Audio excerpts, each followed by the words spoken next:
Hello প্রিয় বন্ধুরা, কেমন আছেন সবাই? নিশ্চয়ই আল্লাহর রহমতে সবাই ভালো আছেন। যে যেখান থেকে এসকেবি কুষ্টিয়া চ্যানেলটি দেখছেন, সবাইকে জানাচ্ছি আমার পক্ষ থেকে ধন্যবাদ। আজ আমার মন একটু খারাপ, মনটা ভালো নেই। তো মানুষের জীবনে দুঃখ কষ্ট আসে, ভালোবাসা আসে, হাসি আসে, খুশি আসে। বন্ধুরা, আপনারা হয়তো সবাই কেউ এখন খুশি আছেন, কেউ দুঃখে আছেন, কেউ টাকার জন্য প্রবাসে আছেন।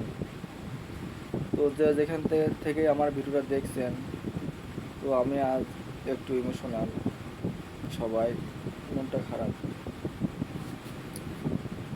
সবাই মা বাবার মাধ্যমে দুনিয়াতে আসে ভালোবাসা পাওয়ার জন্য, কিন্তু বন্ধুরা সবাই তার জন্মদাতা মায়ের কাছে থাকতে পারে না, বাবার আদর পায় না, মার আদর পায় না।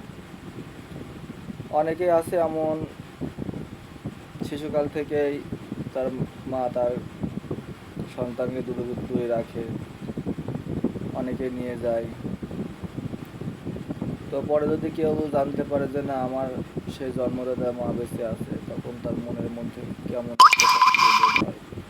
সে ভাবে যে আমার সে মা থাকতো, মা নেই, বাপ থাকতো, বাপ নেই, আমি অন্যজনের কাছে মানুষ। সে খুবই অসহায় বোধ করে, খুবই কষ্ট বোধ করে। সে নিজের মনের মধ্যে একা একা কাঁদে, কিন্তু তার সাথে কেউ হয় না, তার দুঃখ বোঝার কোনো মানুষ হয় না।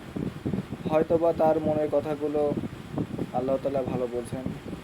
পাহাড় সমান কষ্ট থাকে সেই মানুষটার বুকে। যদি আমি যদি আমার জন্মদাতা বাপ মার কাছে থাকতাম, তাহলে তাদের আদর পেতাম, আমাকে তারা কত ভালোবাসতো।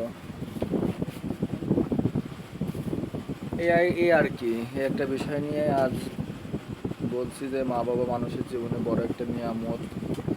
আল্লাহ তাআলা সবার মা বাবাকে হারাত ত্যাগ করুক। তো বন্ধুরা, আমি ভিডিও দেখছেন যারা, তারা সবাই, আমি আমার মুদিখানার দোকান সাথে ফার্মেসি আছে, সেখান থেকে ভিডিওগুলো বানাই। আমার ভিডিওতে কোনো ভাই এডিট তেমন হয় না, আমি সরাসরি দেখতে পাচ্ছেন ভিডিও করে থাকি। তো আপনারা দয়া করে আমার পাশে থাকবেন, সাবস্ক্রাইব করবেন। আর যাদের এটিএম, যাদের মা বাবা থেকেও নেই, তাদের জন্য দোয়া করবেন, তাদের মা বাবার জন্য দোয়া করবেন। এই বলে আজকে আমার ভিডিও আমি শেষ করছি। সবাইকে জানাই সালাম, আসসালামু আলাইকুম।